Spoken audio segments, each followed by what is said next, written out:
Good morning and welcome back to Manila for live coverage of the Manila Major as we head into day 2 of 9. And we do have a break coming up, of course, tomorrow, but today we'll wrap up the group stages. Yesterday saw groups A and B completed. Today we'll move on and we'll see group C and D. Right here on the panel, we'll be covering group C. But before we get to that and before we introduce our panel members, what a day it was yesterday. Groups A and B completed. And it was a memorable day for two particular teams, Newbie and Na'Vi. Let's take a look back.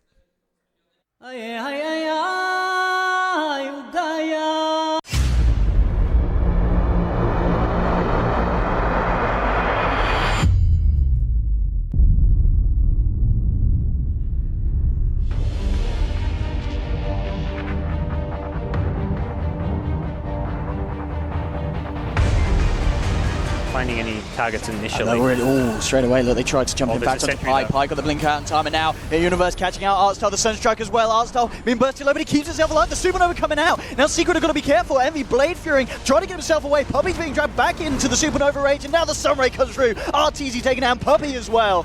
They've lost 3. Secret maybe make that 4 as Ditchera in general chasing down the Juggler. The Bashes come through. They'll find one. Can they kill him a second time here? The arrow timing, it's nothing less than perfect from General. Triple kill for Ditchera. There's no Pi for a 45 seconds, 65 respectively, and they're onto the base. Na'Vi, Pi jumping in, puts the Hex off, but then he's there. Artstar as well. They'll find themselves Pi Light Die. Envy's gonna go down as well, and GG is called. Na'Vi. They have decent high run defense, but not that good when Backpad is dead. Puck is good, but if you're gonna tell me, you have to get so close. Yeah, you know DC will be able. Oh, they jump in from Dendy. He got the spike airbase and a 2-man stun. They're blowing up Weehia. He's already gone. Saksa now going to be swapped into a Primal Roar. Picture perfect execution from Na'Vi as they find the outground opening. That's just Rex. All led from Dendy. Now, right before Roshan. It's a good timing as well. All the lanes are quite pushed, but they're being pinged. Uh-oh, swap back in. Oh, in trouble. Weehaw managed to get the silence up, but he also got stunned up by the spike airbase. Now the Supernova goes down, but it's immediately blown up as Na'Vi put their attention towards it as a 5-man crew. Resolution, and the only one standing in the middle of everyone with his BKB, doling out damage, but he only can kill one. Dendy managed to get the stun onto Misery. Will be able to get away with the spike carapace active as Ditchera will take out that support. And just like that, Digital Chaos call it. Oh, they're actually in the high ground. They see the board. They know Na'Vi's close.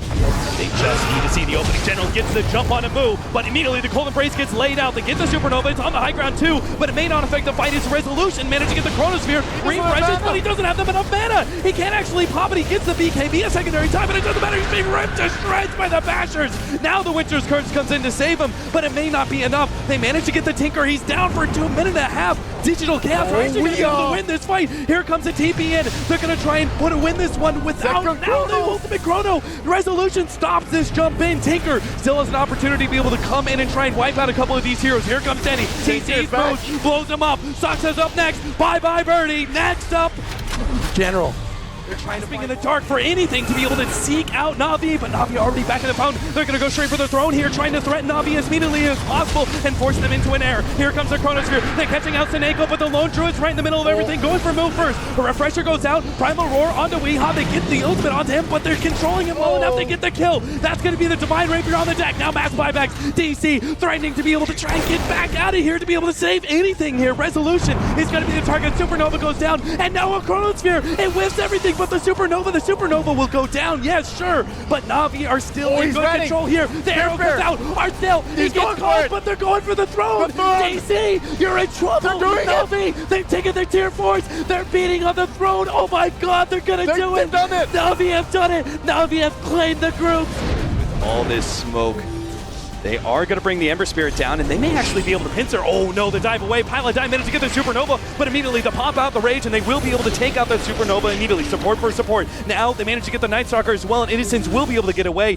Universe pops the Surge and runs himself out, but I think this Ember Spirit, especially with that beautiful blink forward from Faith Bian, will be able to catch out too. Eternal Envy's also going to fall as they just get right-clicked down by Shadow. 4 down from Secret. Make it potentially 5 as Arteezy. He's going to try and jump back to his orb, but now the Slaughter is going to to be able to blink forward, catching him out, managed to get the bash as well. A full wipe at 12.5 minutes in. Nice. He jumps in. Okay, not being able to get that kinetic field, forcing out the supernova.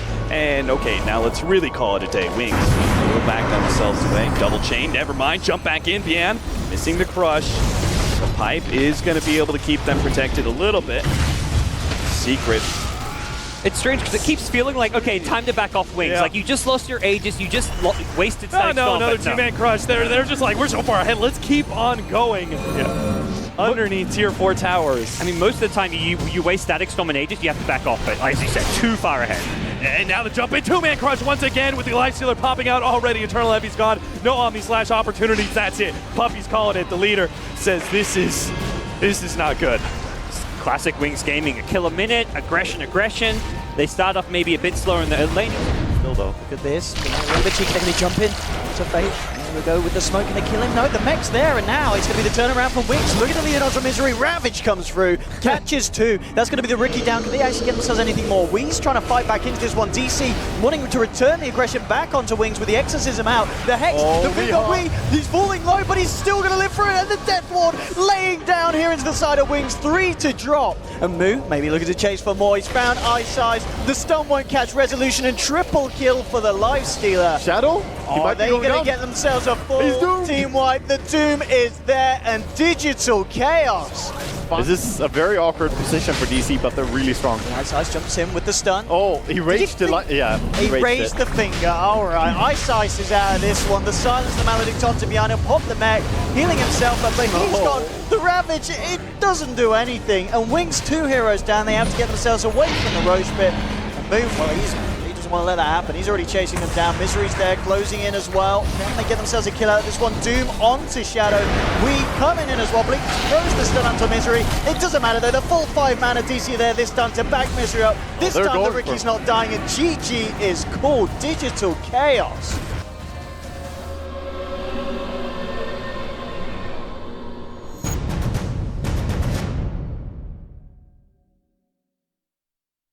It's almost as if you were there. If you missed it yesterday, don't forget you can catch up with all the video on demand, and you don't want to miss some of those matches as well. We'll hopefully have some equally exciting matches here on day 2 as we move into Group C and D. And to help us bring you all the expert analysis that you have come to expect from the panel, there are 3 gentlemen joining me on the panel this morning. They are in order, and I don't want to give too much away, but one man is an absolute god when it comes to werewolves, another man is absolute trash at the game, and the other one, well, he's just a werewolf. Good morning, gents. Charlie.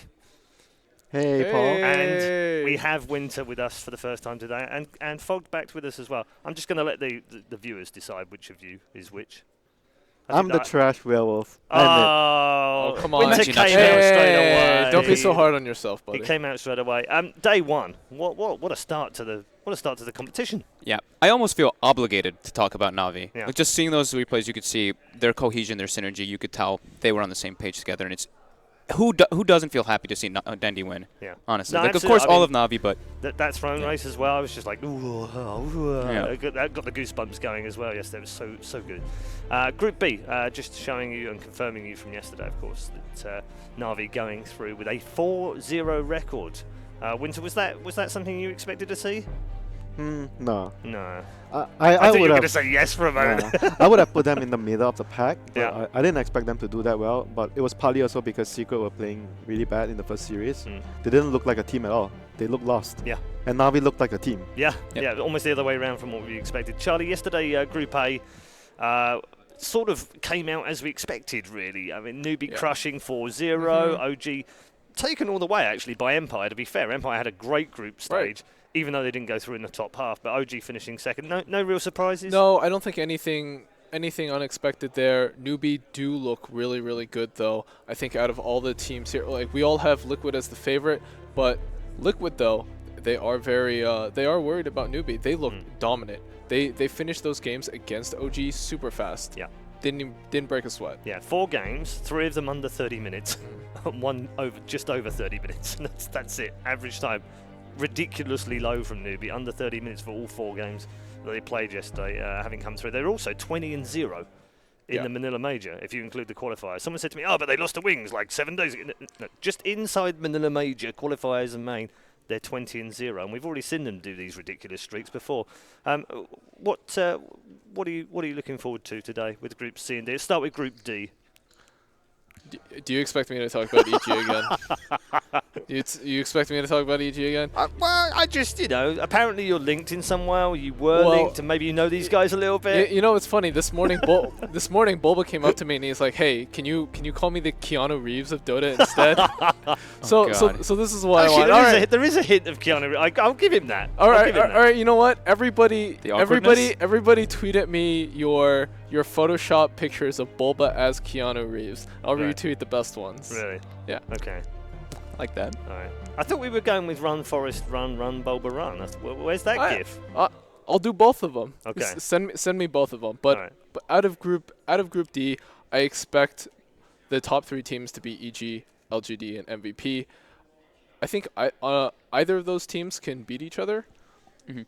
But given that EG does have the easier matchup against Mineski, I do expect them to do a little bit better. They'll have the easy matchup, and then they'll get to see how MVP and LGD play against each other.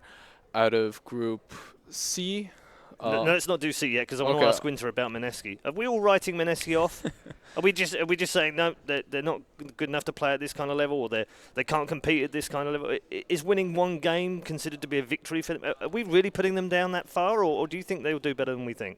Well, I think that everyone expected them to be just losing most of their games, and winning any game is just a bonus for them because they had a roster swap recently. They swapped out their sub for one of their main players, and they haven't been doing very well for the past few months, half a year. They've always been overshadowed by Fnatic and MVP in the C region. Haven't done anything particularly well apart from winning a few games with Huskar at Frankfurt.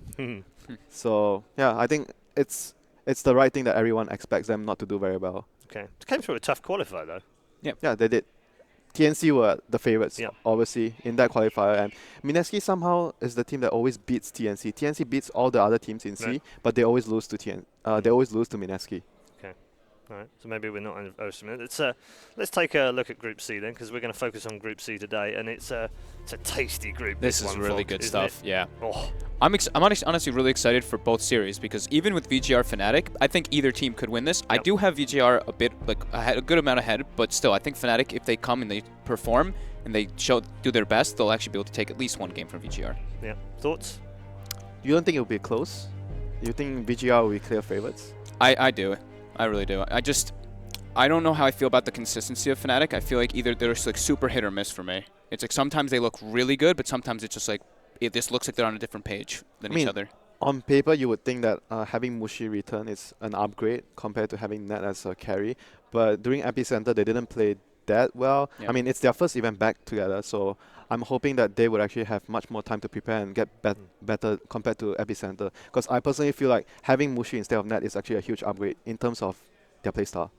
Okay, well, we're going to get into our first match very shortly, but let's just show you the schedule for today, because we do have a long day ahead of us. We're going to be playing 4 games today, of course, in Group C. We're going to kick off with Liquid versus Alliance. At the same time, on the second stream, you can see VG Gaming R versus Fnatic, and you can also see the Group D games at the same time this morning on our outside streams from Group D as well. So that's a slight mistake there. It's actually MVP versus LGD and EG versus Mineski in Group D. You can watch those at exactly the same time. So 4 streams kicking off this morning, and then we'll continue to focus on Group C here at the main panel, where we'll go through the winners' games, the losers' games, and the final game of the day. We're going to get into our first game of the day, and we're going to start with Alliance and take a look at their lineup. It's a fabled lineup, Charlie. It's a lineup that everyone's familiar with now, having got the old band back together. But like old boy bands that reform and come back, they don't always hit number 1. No, they don't, and I think what we've seen out of them is very much the same as what we saw out of them at TI3. They haven't. It feels like they haven't changed very much. They haven't grown. EGM still very much plays just Io Rubik. They typically don't, like in the Earth Spirit heyday, they didn't pick it for him because he didn't play it. And you know, to be completely honest, it's because it wasn't very good. Here at the major, like during the lead-up days to the group stage, I saw him practicing Earth Spirit a lot in pubs, And again, to be completely honest, it didn't look that good. Yeah. A lot of the other pros in his game were like, God, EGM is losing me this game. I mean, your criticism off air was that they haven't really changed much in 2 years, and you've just kind of reiterated that. But one of the players that has played some of the newer meta heroes has been Loda. Yeah. We have seen him on something a little bit different. But they are kind of the newer heroes, I guess, were kind of like his old comforts as well. We still see him playing like the Juggernaut and stuff, but now, Lifestealer and Slardar are seen more in that one role, and I think Loda was one of the icons that did the Slardar short lane, like at TI2, and even before that when he was on Zenith. Yeah. So he's maybe feeling a little bit more comfortable right now. Yeah, definitely. Yeah, okay. In terms of Liquid, let's take a look at their lineup right now. A team that I think we can safely say have finally got the second place monkey off their back. They had those 2 big lands where we thought, okay, they're going to do it, and then they didn't. And obviously one of those was right here in Manila at ESL 1. And then they win at Epicenter. What has that done, do you think, Vog, for their confidence?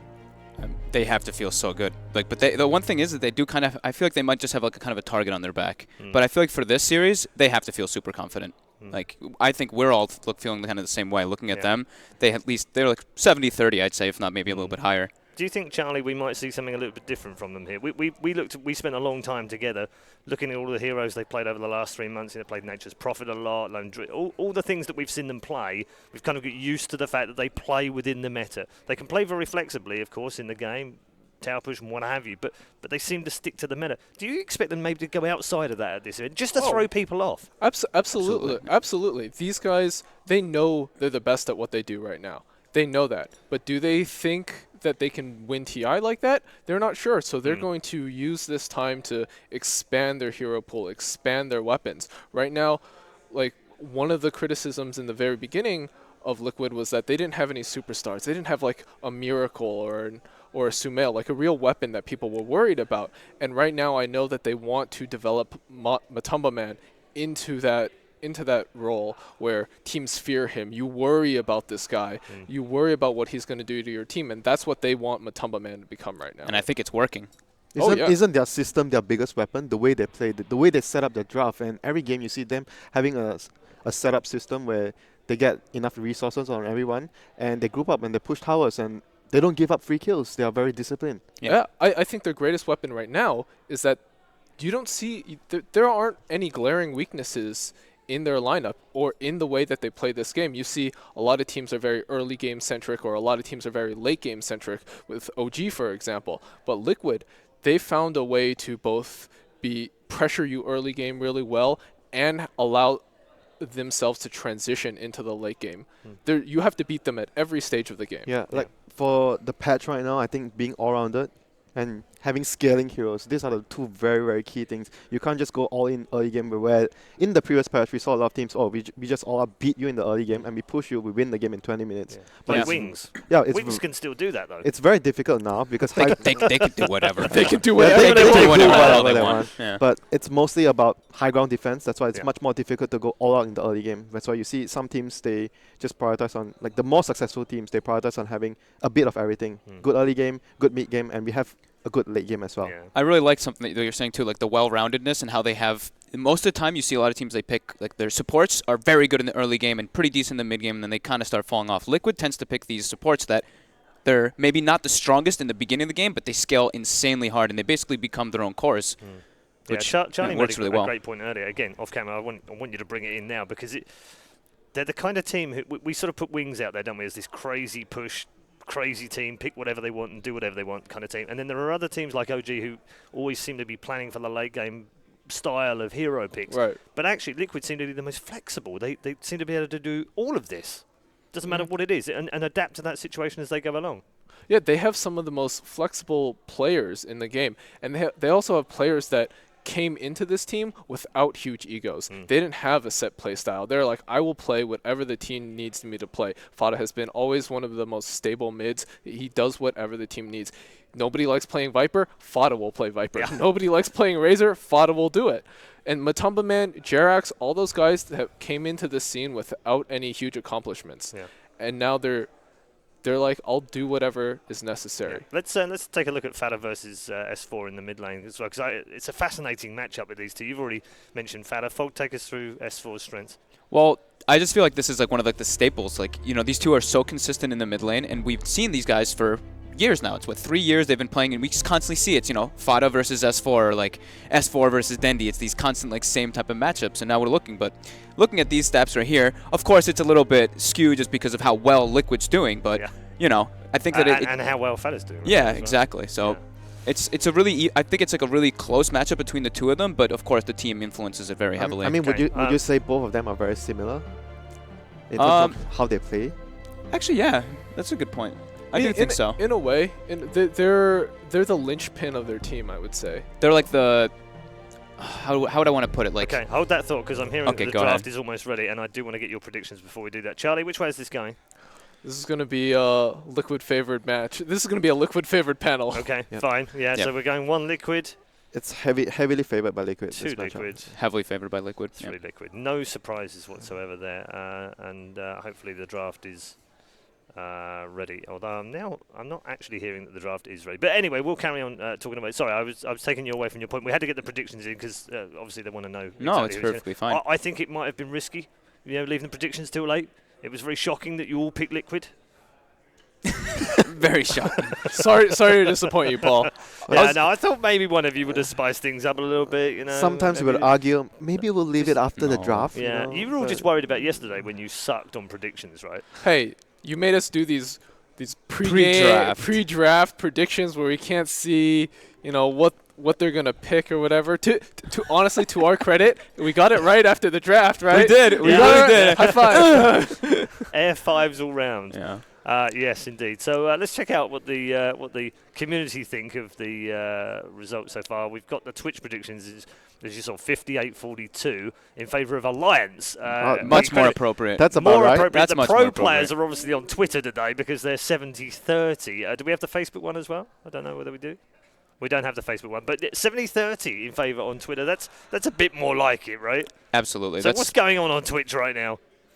Does anybody ever really know what's going on? Well, in Twitch chat? actually, you know what? You know what it is? You know what it is? Alliance is probably in the Twitch chat doing that, enforcing that. That's their favorite thing to do, isn't it? They're the Twitch subs. team. It's the Bulldog subs. Now we know. Bulldog subs. Now we know. Right. Yeah, that makes much more sense, actually. That makes much more sense. Okay, so predictions done. We're now into the draft. I can see there's a couple of bands already, so hopefully we'll bring that up on your screen right now.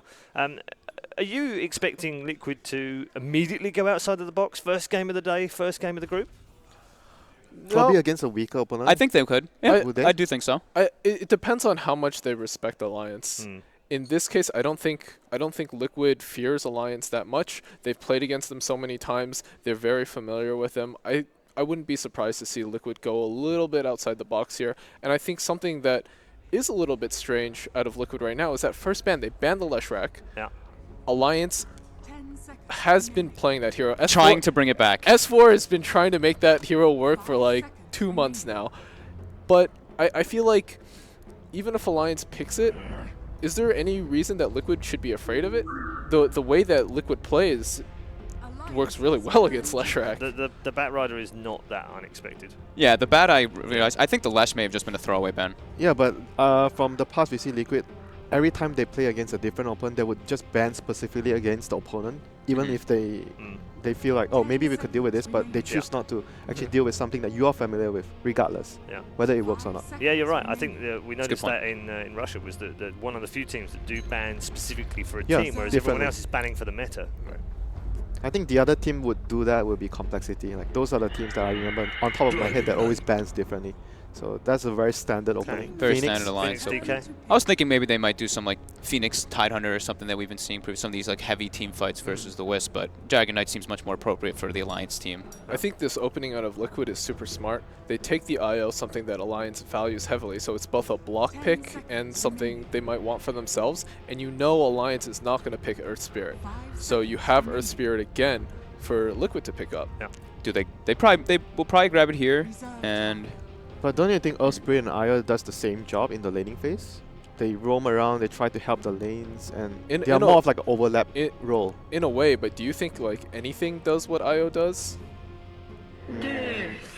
Yeah, probably not. okay, that's. But a really they strong do like pick. the roaming role. Yeah, right? no, I agree. Yeah, it's like the system they're setting up. You have one roaming hero, and you have one babysitting hero. So that's what I see them doing in the past Single most few months. successful hero that has played more than 8 games in the last 3 months is Death Prophet for Liquid, by the way. 88.9% win rate. And it's got 100% win rate here so far out of 4 games. Wow, that's great for that Prophet. Yeah. Yeah, so After the suddenly hero Winter's got like, maybe Death Prophet. and the hero got nerfed too. Small nerfs. Do well, you think it's a nerf? well, the Spirit Siphon definitely got nerfed. But Doesn't go through th- BKB. Isn't it but- better early game now? Yeah, that's true. I guess It's so. better early game, but weaker later. Weaker later, but better early. Yeah, that's a good point. And And it's- I think it's fair. I mean, either way, that spell needed a nerf. Absolutely. Yeah. Lifestealer ban. No surprise there. That hero also has, I think it's what? It's like a 75% win rate across 8 games in this tournament as well, so pretty absurd. yeah, we'll see whether Liquid chooses anything to actually deal with the Sunray. I think from a few games yesterday we saw Spike Carapace, and we saw Earth Spirit focusing on saving the silence just Yeah. for the Phoenix. I would be so surprised if Alliance does not ban the Earth Spirit here, Oh, but they don't. And Earth Spirit plus Death Prophet is one of the most potent combinations to get in the mid Yep. lane now. Yeah. Earth Spirit, DP, or Earth Spirit plus Queen of Pain. Those are the 2 most dangerous heroes. And both very good against Dragon Knight here. And they leave both of them in the pool, so... Alliance is going to take the Earth Spirit. No, they're not. Nah, They're definitely not. They are not good. There's no way. EGM has been practicing it. Yeah. I don't know. But then you have Phoenix Earth Spirit, and then you don't really have your true Yeah. support, and that's That's really OG. awkward. That's OG's That's favorite. OG's favorite, though. Yeah, That is true. Phoenix Earth Spirit. Yeah. They won so many games with that. Well, maybe Alliance will surprise us. They haven't played any real big games leading up to this tournament, so it's a lot we don't know about them actually. Yeah, they can be a little bit more difficult to figure out, I guess. So what do you think the Wisp partner is going to be for Liquid? Probably the Bristleback that we've been seeing, right? Because I know they heavily favor it. They've picked it recently, and it's just it's quite good versus Phoenix. So you can kind of just run at him. I mean, sure, Sunray of course is really good versus him too. But if you just run at the Phoenix in the laning phase, it can really punish him because he's not really the strongest at laning phase at all. Yep, that's the go-to. Like, or Yeah. even you can pair it just with a safe laner like a Sven or Yep. anything like that. Heroes that are good at killing the egg at the moment. Attack speed heroes. Klings, but Klings doesn't pair well with Io. You mentioned Bristleback. That's more high chance of offlane. Offlane, if yeah. they actually pick it. No Okay. surprise by Alliance. Yeah, this is just Absolutely. Very comfort pick very for comfort picks. Their most picked hero in the last 3 months. Yep, and this is, you know, as we always see, Alliance likes their push. So they have the no field, they have the Dragon Knight, they have some heal from Sunray. Just pretty much the standard from Alliance coming out. I think they want to leave this very open-ended. See what they're gonna, see what Liquid is gonna pick here. Okay, yep. No surprise there again. Earth They pick up the DP. Earth Spirit. Good luck, Dragon Knight. Yeah. That hero also has a pretty damn good win rate here so far too. Yeah, I think it's like it does. 60-something percent, 68%. And 70% win rate for the Liquid in the last 3 months. 100% if they ban it, by the way. Right. Which I also thought was quite fun. Yeah. I mean, every time somebody gives Liquid Jerax Earth Spirit, Blitz always goes up to him and he laughs and he's like, you "LOL, didn't ban Earth Spirit. LOL, they gave us Liquid Earth picked Spirit, Earth guys." Spirit. Oh. I mean, Void would be good for either team. Yeah. For Alliance, you have the Phoenix plus Void, and you have Void against the Relocate. And for Liquid, obviously, Void plus Death Prophet. Yeah. Alliance have played quite a bit of Void as well. Yeah. Alliance. Okay, so they banned out Alliance's Juggernaut, so they don't really have a crazy amount of options now for Loda. But I think Sven is okay here Against DP, versus yeah. against the DP because The for the armor. armor. Other options he has are what he likes his Slardar, but Slardar, CK, Slardar, ish. CK. They don't have the versus all greatest. that. Well, I mean, they don't have the greatest ways of dealing with all his illusions right now. That's true. Tether can be annoying because it can't like that. If you level Tether, it's 2.5 seconds where the illusions can't attack. Our Spirit has lots of AoE Right. damage with the Death Prophet. Yeah, and Liquid still has like 2 picks. Two you know? picks left like as well. CK I would regard as a hero, something like So they do. like Brood or Huskar. You have to make it a last pick if Right, you right, can. right. Like it's a hero that you pick and the enemy can't deal with it. Yeah, and this gives them like a form of initiation because usually Bulldog doesn't really play those initiator type heroes. Yeah, they have 2 methods now. With I expect S4 to get an early Blink Dagger, both him and Loda on the Slardar. 10 seconds remaining. You don't think he'll go for the armlet first, just straight into the dagger? 5 seconds remaining. The Dragon Knight. Yeah, or for the Dragon Knight. I think it depends on how his lane's gonna go. I think this is gonna be a really rough lane for him. Yeah, it will. This is gonna be a really rough lane for. So do you think the early armlet is gonna do much for him? I think he's gonna wanna. I think it also depends on how well Loda does and what his team needs. And here. Loda's going to be up against, if he's the Slaughter, he's going to be up against Darkseer lane and Earth Spirit potentially. I love how Liquid does this though. They leave like their lanes are they're kind of obvious, but they have multiple ways to rotate. The Wisp can move, the Earth Spirit can move to either lane at this point, and it can be extremely devastating for Alliance. And they'll put Matumba Man on a self-sustaining hero. Yep. In most cases. So what? There's the Lone Druid, which works well with the push, but not the best versus the Slaughter and the Phoenix. Or the Weaver against Phoenix. You have the Gemini attack for the egg. Yeah, but you are picking Weaver into Slaughter. a lot of Slaughter, stuns. DK, Rubik. Yeah. And you're giving Rubik a spell. Yeah, that's not a good idea. You can steal Sakuchi. Another early fighting hero that they pick is Gyrocopter for Matu. They don't pick it extremely often because he's usually playing the Lycan and the Lone Druid, but we do see Lycan was banned in the first two. Or do you think they can get away with Sven for themselves? It's armor against Slaughter as well, and armor for DP. It's not the most self-sustaining hero. It's more greedy. It's a little bit more greedy, but I think it looks pretty decent, yeah. If they win the lanes, you could get away with it with the Earth Spirit plus Io. It really depends on what Bulldog's hero is. If you're gonna pick the Sven, he's gonna have a maybe 1v1, 2v1 matchup. Alliance is gonna have the last pick, so they have to pick here. Yeah. So it's a risk for them to pick Sven. That's why certain teams would prefer to be second pick, so you get the last pick. Yeah. Nowadays, yeah. You saw that a lot during the qualifiers. Most teams in the qualifiers were taking second pick over first pick. Yeah. So they ban the Weaver. Team Liquid's turn to pick. Yeah, they know that Alliance is gonna most likely put Slaughter onto Loader. Yeah. And Bulldog is gonna play a carry hero, like a hero that can deal damage. He can scale, yeah. Yeah, scaling hero, Prophet, Weaver, those are the two that he always plays. So Gyro, Or the Lone Druid. Gyro, Spectre, Lone Druid probably for Liquid here, unless they go for something very more outside the box. I mean, if you want to use the Iron Shell, there's still Ember. Ember as But well. Ember's not so good versus Slaughter. You know what we've been seeing a lot out of different teams is safe lane Timbersaw. Oh, Timber against Slaughter. Yeah, Oh, that's a good Timber one. would be Timber pretty would be sweet. good. We haven't seen that out of Matumba Man yet, but the question is, have they been developing that? I know a lot of teams have been in private. So it makes their physical damage a little lacking. They're pretty much relying completely on the Death Prophet ultimate if they do that. So they I are, don't know but how I feel you're about also it. but it's Timbersaw against Slaughter and Dragonite. Okay, So they do go for the Spectre. Spectre. Yeah. I kind of like that because then they can hit their level 6 right on the Spectre, and they can make the rotations with the Death Prophet and the Earth Spirit to the short lane and just bring it. Also, definitely not one of those self-sustaining heroes in lane, but they're just gonna go with it. I think the IO just has to adjust his play. You have to focus more on helping the Spectre and just let Earth Spirit roam alone. Let Jarex do his just thing. let him do his thing. Either he's going to help the Darkseer, or he's just going to focus on helping the Spectre get a good early laning phase. Yet again, comes back to like what you mentioned, Yanis. It depends on what Bulldog's hero is. Yep. Seconds remaining. Or they do Bulldog Slardar and they pick an anti-mage. Okay. So all right, so very quickly as we go down the road, Charlie, best draft? Oh man, that's tough, isn't it? That's really tough. So Matumba Man's is gonna get a little sacked here, but I think I do like Liquid just because of Death Prophet and just because of that Earth Spirit. Okay. I like Liquid more because anti-mage is way too slow. Tempo-wise, I would favor Liquid. Yep, okay. I completely agree with Winter. Liquid, just because of AM takes too long. Okay, 2 for Liquid. 1 for Alliance. Let's find out. Wait, what are you talking about? The opening game. What? What do you mean? I thought you went for Alliance. No, we all picked Liquid. Did you? Yeah. I thought you went for Alliance. I'll let him off this time. Trying to catch Charlie out. There's no catching him out. Watch the VODs, man. We'll watch the VODs afterwards. The VODs. Thank you very much to Charlie, Winter, and to Fog. Let's head over to our commentary team with Odie Pixel and Malini. Thank you very much, Red Eye. Indeed, myself and Ben ready to take you through this first series of the day. Alliance versus Liquid. Without any further ado, though, let's get ourselves ready for the action.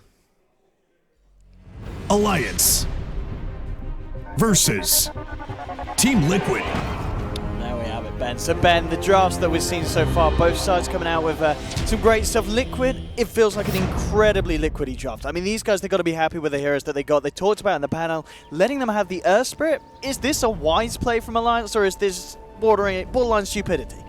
He's been nerfed enough. He got away with third pick. I mean, Alliance had 4 bans that they could have dealt with him if they wanted to, so I think they've got a plan. It's also slightly weak, I would say, with the Wisps. I agree with Winter. They kind of do the same thing in the early game, and none of them are like particularly good at zoning out an offlaner. I like how they swapped the Sardar from the potential Loda hero into the Bulldog hero. It's not a good matchup versus Darkseer, and the Anti-Mage matches up very well versus the DS as well as the Spectre into the late game. And he also has a natural escape with the relocate. But is he going to take too long? I mean, looking at Alliance's draft and the way that they did draft, do you think that was not the plan initially? That do you think it was intended to be a safe lane slider, and that was purely reacting to the Spectre pick, putting Loader on the anti-mage? I think it was more so that Liquid left their 2 cores for last, so they wanted a flexible pick that could have been in the safe lane or the off lane, and then not that many teams pick their 2 supports that early. So it was more, okay, well, we don't really know what they're doing yet, so we'll pick something flexible instead of, if they picked AM for it, that would have been a mistake. Alright, as we can see in terms of the lanes from both sides, it looks like both teams will be keeping it relatively simple, with Liquid running this trial in here up towards their own safe lane, and Alliance themselves keeping it there. They'll already managed to get the sentry ward down to try and block the side camp. But already what we're going to see from Liquid, mind control, actually avoiding the offlane for the time, and he is just going to start off in the jungle on this Darkseer. So not wanting to have a run-in at all with the tri lane of Alliance, which I guess you've got to respect. With the catch potential of a Rubik, it could be a little bit scary for a Darkseer, especially before he gets that surge online. Yeah, and probably expecting the early ward on the camp too, so just not wasting any time, being as efficient as possible, and both supports dealing with Admiral Bulldog as soon as possible. It did not bother warding up his large neutral camp, but they do have that Observer ward on the high ground, and Jerax can roll in from the river if he deems it appropriate. Yeah, I mean, looking at the top lane as well, the fact that you do have Jerax and Kuroki up here, you said yourself, 2 supports that can get active around the map and help out the on top. Oh, indeed, Jerax trying to make a bit of a play here. Admiral Bulldog with a nice 3-man crush, and that's going to be enough to allow him to get himself back out and head away. But yeah, at what point do you think we'll start to see Jerax looking to gank towards the mid lane? I mean, how easy is it for them to look for a potential kill on the DK between him and the Death Prophet? They need to stabilize the top lane first. Admiral Bulldog is level 2, and he's solo. A lot of teams like to run the dual lane with the Sardar, but this time it's just him by himself, and he's already level 2. He doesn't really want to go to the neutral camp because as soon as the supports don't show, then DK has to play really scared. And as far, it's not a great lane versus the Death Prophet, and it's especially bad because of the threat of Earth Spirit. But if you nullify the Earth Spirit threat in the top lane by keeping him around, then S4 can do his thing. As we can see at the moment, S4 just a few CS behind Fata on the Death Prophet as expected. Room-wise, okay, grabbing himself the bounty. It's an illusion here for mind control as he continues to just take up the space of the jungle. And this is something that, of course, it's not going to be punished by Alliance. They don't really have the potential to do anything about the Darkseer at this stage, so mind control's going to get this free opening in the jungle. As far as item builds going into the mid game, we've seen a lot of Vanguards coming out from the Anti-Mage, especially on Ramses. But this game I don't think is particularly good, just because things like Spirit Siphon are not very good versus him. And the main concern with the Anti-Mage pick is that he comes online too late. I think if he gets a Battle Fury, he can be in fighting shape much earlier. I don't think a Vanguard will make him feel that comfortable. A lot of times when they do have the Vanguard, they have alternate sources of damage. Earlier we saw the Darkseer with Ion Shell on the Vanguard of the Anti-Mage as well as Empower. I think you can get away with that, but they don't really have any ways to make him Superman. Maybe like an Amp, I suppose, can bump up his damage a little bit, but I don't think that's enough. Yeah. I just want to point out, these are some really nice wards here from Alliance as well. You can see they've got vision of this jungle, so they know exactly when Jerax starts to make these moves towards the mid lane. Regardless how far he's going for it on S4, he's diving incredibly deep. EGM is going to be here in Alliance. Maybe potential to look for a turnaround. They get off the lift. Brief fire as well in Alliance. Taking down Fada, punishing him there for the aggression. I mean, he really went for it on S4 there, but he just didn't have enough mana for that final bit of burst. And Rubik was super patient. He waited like a really long time until he could confirm that Death Prophet was going to take a lot of tower shots going in there. And it's the big downside of having mind control going to the jungle, and he's also actually going back to the lane right now. Yeah. And, he kind of needs to do what Admiral Bulldog does, just to make sure the supports they keep track of him at all times. Level 4 now, and Seer with the bottle as well. He's going to feel in a much safer place being in the lane. And 4 minutes in, so he's able to grab down the bottom. Gets himself an ace rune as well, so yeah, he can definitely afford to come back into the lane and see what he can do in terms of just creating a bit of issues for this anti-mage. But of course, Loader, he's already had that free lane, the free start. He's doing very well in the CS. 29 for 5 up against the 27 for 8. So both safe lane carries getting a lot. I mean, the question is really, how does this kind of anti-mage versus Spectre thing work out? Is there a certain power kind of spike for one hero against the other that that team's got to utilize to keep themselves ahead? Anti-Mage can farm his Battle Fury a lot faster than Spectre can farm his Radiance, and like Spectres often go for like phase drums before, and as soon as he gets Yasha, I would say he's already phase drums. So top rolling onto Bulldog again, trying to catch this man out there. The dagger as well, but with the sprint, Bulldog he's going to juke out the balls and he should be fine. They can't quite close the gap once more a further time. So Bulldog, he's getting away with quite a bit up on this top lane. He's not finding a huge amount of CS, but he's certainly getting the levels, so we will see him get the Amplify online at a relatively good time, and that of course is going to help out a lot in these fights.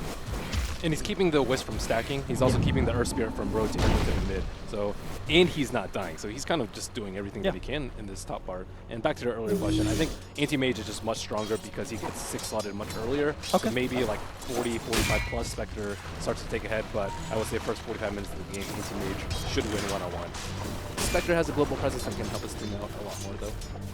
Looking back towards the mid lane as well, I mean, S4 on this DK, as you said, you kind of expect him to have a little bit of a tricky time against Death Prophet, but he's not doing bad at all. He's 28 for 2 against the 34 for 7, was involved in that kill onto the Death Prophet, so Alliance, all things considered, they've got to be happy with the way that the mid lane's going, and again, top lane, Jarrett's trying for a play, but I've got to be honest, you know, Jarrett's Earth Spirit, 6 minutes in, no kills for the side. That's got to hurt you if you're running the Earth Spirit. Surely you're looking for action early on. One lane.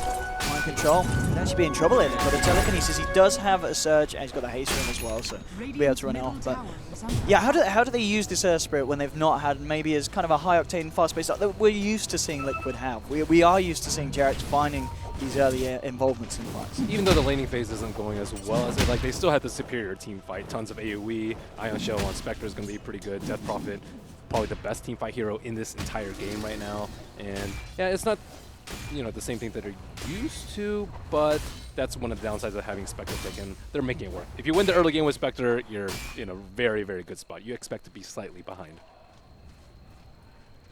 So we see what Spectre just finishing off here, the urn as well. I mean, as you said, do you expect to see the drums come out, or is it going to be phase urn and now it's starting to look towards the relic gold? I mean, how's the way we can expect Matuma to play it? It's usually drums. Yeah. It just depends. If you're not dying a lot and you're just like crushing the opposing team, you can skip the drums. But most of the time, drums is just much safer. Waiting for Spectre to hit 6, and then I think things will start to get out of control for Alliance. As they need like a Haunt plus an Exorcism. Hopefully Wisp can get some levels off of that, and then additionally they'll have the relocate threat afterwards. But it's not quite there yet. And I think they need to hit before 10 minutes. 10 minutes is when you get the Tome, which is when they should hit Supernova or Rubik's Spellseal, both of which are significant tools in their teamfight arsenal. This is where Arcade just bodyguarding S4 at the moment in the mid lane. The event being that the supports are off the map at the moment for Liquid, so Arcade just maybe a little bit wary that Jarex might look to roll in onto S4 and wants to make sure he's going to be there to back him up on the Phoenix. And indeed, Jarex and Kuroki are going to make a movement over towards the mid lane. No vision down on this high ground at the moment for Alliance, and with the smoke, Liquid might have a chance of trying for something. It's going to be very, very... He's not 6 on Spectre. He needs like 1 or 2 more creeps. Oh, okay. They try for the bounty rune steal, and now Jarrett's rolling in. They want to try and punish the man post-diving with a Haunt through as well. They'll find it. Now looking towards S4 as well, and Liquid may be able to turn this 1 kill into a 2 kill. There'll be TP reactions coming through. Can they finish off S4? No! Turns around, gets the Dragon Tail, the crush from Bulldog onto Matuma Man, but it doesn't matter. S4 will be saved, but Bulldog will pay with his life. A double kill for Vata here on the Death Prophet. And that is the kind of Liquid that we expect to see, just grouping up, ready to go. Matuma Man getting himself involved with the Haunt. At the least, Bulldog's appearance does save S4, but Alliance losing 2 there in the mid. Anti-Mage did opt for the Vanguard build, but still not quite fight ready for him. And that's just what Liquid does a lot with the level 6 on Spectre, and immediately, I would say he was level 6 before, maybe 5 seconds before they called him that first Haunt. This as well, they're trying to make something happen here. Dragon Tail stun not going to be long enough to allow EGM to close in for a telekinesis follow-up. I must say I really liked S4's itemization. He didn't go for Strength. Strength is really bad versus the percentage based on the Spirit cycle, so he actually opted for the Infused Moondrop, which saved him. He barely had enough life. He had 3 charges left on that. If he had gone for a Strength item, I think he would have died there.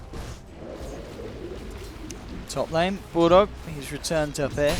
Still trying to find what he can. Needs to be a little bit careful playing with Matumba Man, but with the sprint away, he's going to be fine.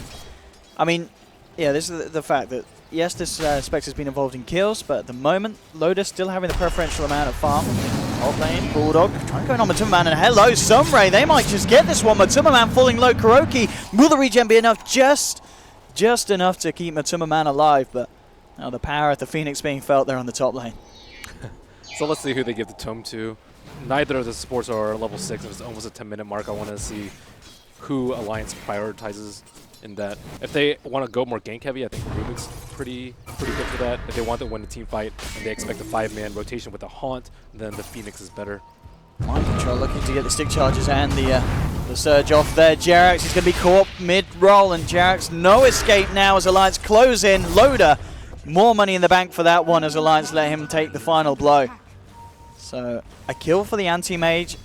Pretty much perfect CS so far here for the man as well on the safe lane. It is looking good for the AM this game. Yeah, Spectre is 1,000 less than him, and he almost died in that top lane, so they have to keep the supports around that. So it looks like they did give it to Rubik, and already first spell stolen from the 4th Crypt Swarm. It's pretty good. See, it's great for that 5-man action that Liquid likes, since Haunt is up right now. Yeah. So this is the time that you got to be careful if you're Alliance, and I'm sure they're going to be keeping track of that indeed, that ult time in the Horn. Yeah, every ult timer, it's a smoke. Jerax and Mind Control looking for a wraparound towards mid. They want to make something happen again. They've got the Exorcism as well if they want to commit that. There's no TPs on Slaughter or Anti-Mage, so it's kind of just the 2 supports and S4 in the mid lane. Absolutely on point as well. Jerax straight in, gets the perfect angle onto EGM, and another kill for the DP. Straight away, fired up, popping the Exorcism. Can they do anything to stop this push, Alliance? Back in S4 with the fire, holding back Liquid, but Jerax again. If they don't commit hard enough, the Spectre will come in and they'll get crushed by Spirit Siphon. Yeah. So they have to be really careful about this, and Liquid are waiting for them to show up with 1 or 2. It looks like Liquid should get away with this one. I mean, EGM back up in a second. Maybe they can TP him and try and look to set something up, but Liquid actually just playing it safe, respecting the fact that Rubik's back on the map. Relocate online for Io. Just hit it. Spectre not the best partner though. Can get there by herself. Maybe like with the Death Prophet, I think it'd be pretty good. So now you have to worry about 3 heroes instantly being there when there could have been 0 before. Anti-Mage not scared though. No, not so. Anti-Mage. Loda still continue to have a good game. Well, S4, he has been caught out. There's the relocate you're talking about, bringing them straight in on top of the Dragon Knight. He's gone down. Bulldog on the backlines is trying to fight up. Ake in a bit of trouble as well. He'll dive himself away. Bulldog is going to be chased down by the Horde. Jerax falls in a hole. Crush, and Bulldog beat down onto the Earth Spirit. He is not having any of that, the dog. And he'll get himself TP back to the tower. Great little bit of play there for Bulldog, getting himself out of there. And Jerax kind of handing himself up on a plate in front of the man. And Spectre also came back to save the Earth Spirit rather than try and pursue the Phoenix. So that was really bad for Liquid, and now they're having a lot of plays coming out from their Slaughter, so their 4-on-5 is actually working out for them while Anti-Mage is getting nice and beefy. Absolutely. I think coming into this this series, a lot of people a little bit kind of questioning the way that Alliance were going to play and how they were going to look against Liquid, but at the moment in these first 13 minutes, it's definitely going to be one of the closest series that we've had so far in these first opening 2 days of groups. Alliance is certainly stepping up to the level of Liquid so far.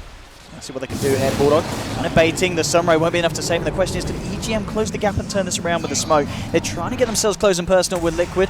Liquid, they're still ready to fight. In fact, they're looking to come back in onto EGM. He'll be silenced in time. The dagger's out, and they want to try and move in onto this one. Liquid being a little bit careful. Don't want to overextend, because Alliance, they are all there.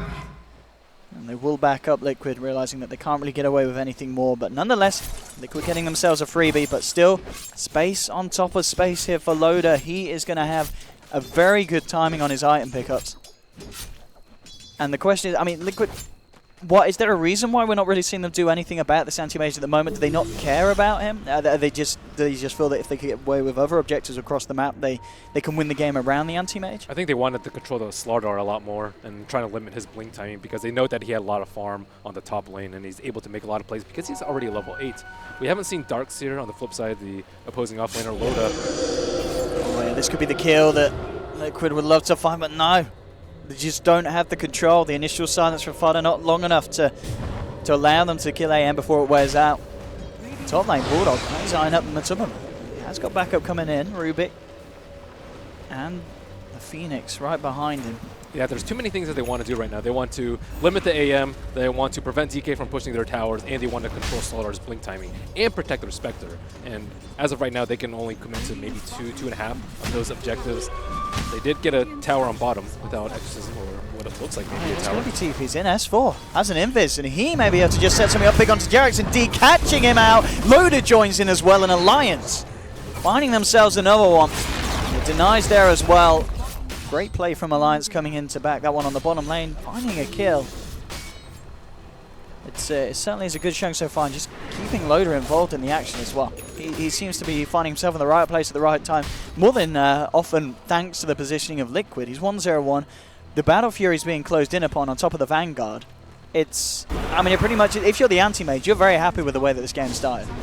Indeed you are. Liquid are taking towers, but it's not in the manner that they usually take towers. It's usually 3 or 4 people there, and then you haunt in, you crush 3 or 4 heroes with the Exorcism, and then you take a tower immediately afterwards. But Alliance is doing a really good job of dividing Liquid's attention in between protecting the Spectre. In the river, Liquid, they're looking for a wraparound. This could be nice if they could set it up onto multiple. Jumping forward, the kick, it's only going to catch Bulldog, but Bulldog's got the silence onto S4. They'll close in with the slow, and S4, is it going to be enough for Sunray? No, it's not. They'll lose 2 Alliance, and Ake in the sidelines. He could be potentially in trouble as well. Gets the dive off, has got a TP in 5 seconds, but that's not going to be soon enough. Liquid close in, take down a third, and this time Alliance being punished for their positioning, and Liquid finding a very nice wraparound with the smoke.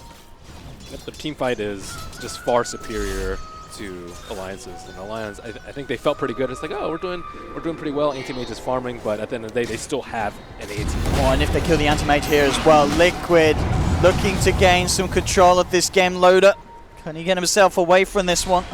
He's going to blink again in a second. Should be enough. Anything to catch him out of this distance? No, EGM's there as well to back him up. So Loader living as well. I guess this is the power of the anti-mage, you know, with a Vanguard and a Perseverance. He's pretty damn tanky, and a couple of points as well into the spell shield. It's hard to kill this man. It really is. They almost had the extra damage output from the Veil first on the Death Prophet, but not quite enough. Soon, I guess they will have a Eul's on the Death Prophet and to chain silence, but by that time, anti-mage might have his Manta. Loader's certainly going to be picking up the opposite. They don't have rate this game. They don't have a good setup for the relocate, and even so, they don't have the best relocate partners. Nothing instant to catch people out. They do have the haunt if they want to stop the blinks, but it's going to be a lot of commitment just to try and kill a single hero. They don't have to play like there's a big relocate threat like a Sven or Tiny like you would normally see. Timberman, he's going to TP up to this top lane. Does need to be a bit careful. I mean, he's got 2.5k gold nearly. So the relic build up about 2/3 of the way there. Alliance, they have 3 heroes top. With Slaughter showing, it's very unlikely that they can jump him. So he sees Slaughter farming bottom. They know that he's very close to his blink dagger. But Timberman feels very safe. Oh, they know Jarex is hit. Can they actually do anything about it though? Loader, he's not going to have any control himself, and the rest of Alliance won't be able to close in on Jarex. So he's free to get in and get out. But yeah, I mean, at this point, if you are Liquid, are you just looking to make sure that you get that Radiance timing on the Spectre and then look to try and fight? Because they can still take 5-on-5s yeah. before. We haven't really seen the full power of backing wall yet. Go for S4 here. S4, he has got a lot of backup. Is it going to be enough? Rolling in the Sunray from Ake. Now S4 with the armlet ready to turn around. He has lost the ultimate form. He's looking to try and take down Kuroki on the backlines. Could he do it? He will. Does go down in return. So trade that Liquid will be happy with. Taking down S4 on that DK and only losing Kuroki for it. Wow, that armlet gave him astounding damage output. Io had 16 stick charges. I didn't think he was going to die for that one hit. Yeah. And it was a lucky time for Liquid to choose to take the fight as well. Say he still had the Dragon form going. S4, I mean, he might have brought down 2 heroes with him there. It was good timing from Liquid. Picking to go in when it was wearing out in the top lane. They'll find a tier 1. Alliance are going to move in with 3 and smoked up as well. We'll see if they're able to catch anything. They've got the blink ready on Bulldog. They've known that Bulldog's been missing for a very long time. So, and now it's about that time that you should expect the blink dagger, especially with the start that he had. They could find an opening here. Bulldog, he's going to look to catch out Jarex. Jumps in. EGM's going to walk in for the follow-up control with the telekinesis, and that should be enough for, unless Jared to play his way out of it. No, not quite. Nearly getting the chance to escape. Alliance still find the kill. On the top lane, looking to set up onto Loader. Can't really do this on his own. I mean, Spirit Siphon, it's not going to be good enough for that one. Loader walks it away. And S4, space in the mid lane for him to take down the tier 1 by the looks of it. Not a lot that Liquid can do to stop that one. More money into the bank of the DK. And at the moment, 19.5 minutes in, Liquid coming out on top in terms of kills, but still the Loader anti-mage is a huge issue this game, and will continue to be so with the Vanguard and the Battle Fury online now. So I wonder if Liquid might try and pressure Roche with their next rotation of ultimates. I think that might be better than pushing with T2. I think that Alliance and Loda are strong enough to take a fight if they just straight push into the T2 or even push S3 and haunt in. I think if they take Roche and then secure Spectre's Radiance and 2 lives on him, then they'll have enough damage output to take down Alliance. But it's too risky without. Nothing that Alliance is going to be able to do to stop this, so Liquid will have indeed the tools that you're saying that they need for the next fight. But the question is, I mean, killing Alliance, but it really feels like killing Loader, because we've seen positions where they've been putting 4 heroes to it. They just, I mean, how do they kill the anti-mage? It just feels like he's on borderline unkillable at this stage, you know, considering the fact that Liquid, they don't have those big items. A lot is being invested into getting that Radiance for the Spectre. Maybe with the Radiance then, you know, followed up by the Control. They still have tools to deal with them. Maybe not so much from the Spectre, but let's say like Death Prophet with multiple Spirit Siphons with a Veil on him will be pretty good, especially because since he'll be likely blinking into the middle of the fight. And then the Wall of Replica from Darkseid will also return a lot of damage onto that anti-mage. Actually, yeah, good point. Yeah, the wall. That could indeed be the thing that's going to allow them to get that losing chomping away at himself. Liquid are playing very carefully, though. Yeah. They know that the early game didn't go quite as well as they expected, so they're trying to overcome that with an item advantage. Matoma Man just a couple hundred away from his Radiance. Radiant's bottom tower. And Alliance at this point as well, I mean, the fact that the Radiance is getting closer to completion, is that kind of going to hurry along Alliance here at all, or are they fine, you know, with the anti-mage, because he's got that start that he has? They know that Loader can just continue to farm it, the rest of them can just hold the map, just, you know, maintain the position they're in, and they'll be fine as the game goes on, or ultimately will the Spectre be a stronger threat? I think they can bide their time. As long as they don't put themselves in a position where they can lose their racks or their T3s, then I think they're okay with it. I think they're comfortable scaling. Slaughter is pretty good. Amp damage is very difficult for Death Prophet to itemize against. You want to go Shivas, you want to go BKB, you also want to go HP and Octarine, and you can't get all of those versus Slardar. And then DK is also pretty good, especially when he has an armlet. He can output a lot of damage. They have pretty good BKB heroes, which is very good versus Liquid's lineup. And yeah, anti-mage is just farming up a storm, eclipsing the Spectre. Bulldog and Loader, they want to try and go for this one. Matuma Man, he's got the Aegis. Can they pop it down? The Radiance mischance actually helping out a bit there. One more touch. Oh no! Father's not going to let it happen. You'll set to come through with the silence. Loader, he could be in trouble, and if they can get this kill, this is the kill that they need. Liquid take down the anti-mage. The rest of Alliance on the retreat, but with the Horn, they're ready to chase down for more. Matuma Man, and now Father coming in with the help of Kuroki's relocate, and Ake's down as well. A second kill for Liquid. And Alliance making a mistake to hang around there in the top lane. I mean, Matuma Man, he had the Aegis, he had the Horn, he had the Radiance. It was never really going to be an easy fight for Alliance, but still, they choose to try and jump in and take it. Yeah, masterfully played by Matuma Man and the rest of Liquid. And yeah, anti-mage could have just kept on farming, but he saw an opportunity. Even then, it would have just been an Aegis. So this is kind of those things like, okay, you need to prevent them from getting to your T2 and T3s, and that's one mistake. They still have a couple more before their racks are actually under some serious pressure, but still it does not bode well going into that mid game. No, I mean, Bulldog gets into mind control. If you want to try and make something happen, they're going to look for Kuroki first. They'll just move in, take down the Io. They won't be punished for it for the time being. Matuma Man is coming across. Won't have the control to hold back Bulldog on the Slardar. So Alliance will get away with a pick onto Kuroki. I think once Alliance get BKBs, they'll have stronger team fight than Liquid. They have so much more lockdown. All these low cooldown stuns from Symphony Crush and Dragon's Tail. As the fight goes on and on, heroes are just continuously going to die to their 7 stuns. They've called Matuma Man here. They'll definitely be able to take him down once. The question is, can they do it a second time? Liquid Coming across, they're going to look to try and help out the man. S4 silence, but he pops the BKB, looking to take down Matuma. It's a lovely supernova as well on the back lines coming through. Loader jumps forward, trying to take down Matuma. The Yule Scepter holding back Loader. They'll still get the kill onto Spectre. Fada going down as well. Alliance doing it here in this fight, taking down the 2 cores of Liquid, not being punished at all. And we see how weak Liquid are without their ultimates online, and that's just one BKB on the side of Alliance in S4's hands. And off the back of that as well, Alliance certainly ready to push. I looked for the tier 2 here, and with neither of these heroes, Fata or Matuma Man, available for 30 seconds. Yeah, this tower's going to go down. And Alliance, they may have fluffed up a little bit on the top lane, but they've certainly recovered from that mistake. And they're going to get it.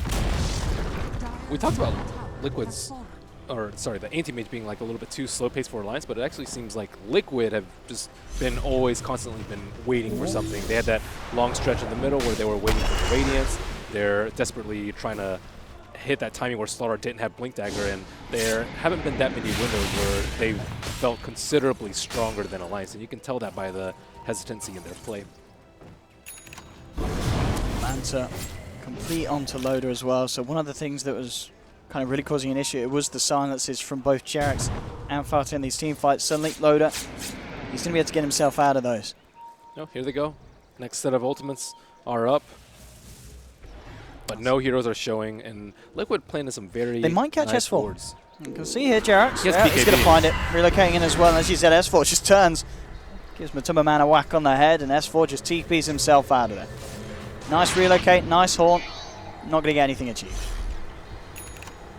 S4 swagging it off, and as you said, I mean, this is what Liquid need to fight, and suddenly, well, you've used 2 of the ults, and yeah, and this could be a time that Alliance themselves, they'll look to fight, because we saw before how easy it was for them to take down some of the main material from Liquid without those ultimates available. Yeah, at some point, I think they can just like blink BKB and just focus down at Death Prophet, and barring a sick relocate coming out from Kuro, I think that Death Prophet or even a high priority target like Darkseer or Spectre is going to go down early on in the fight, and there's not really that much they can do about it.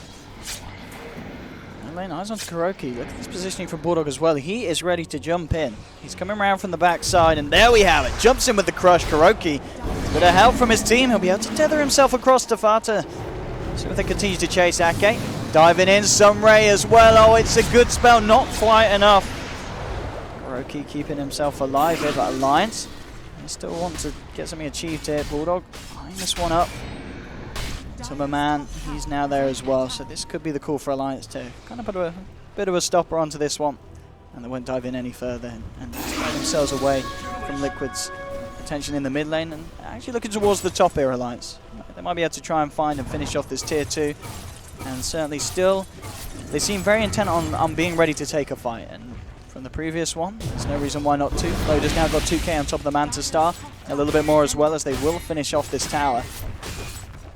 And you can see why Alliance weren't really scared of the Wisp or Spirit Core, yeah, or supports. The off lane still got a lot, and they also drafted very tanky cores that have some sort of magic resistance or are really good BKB wielders. Slaughter and DK, very good at holding BKBs, and Anti-Mage is just kind of impervious to the Earth Spirit damage. And he really has not been able to have that much of an impact at all.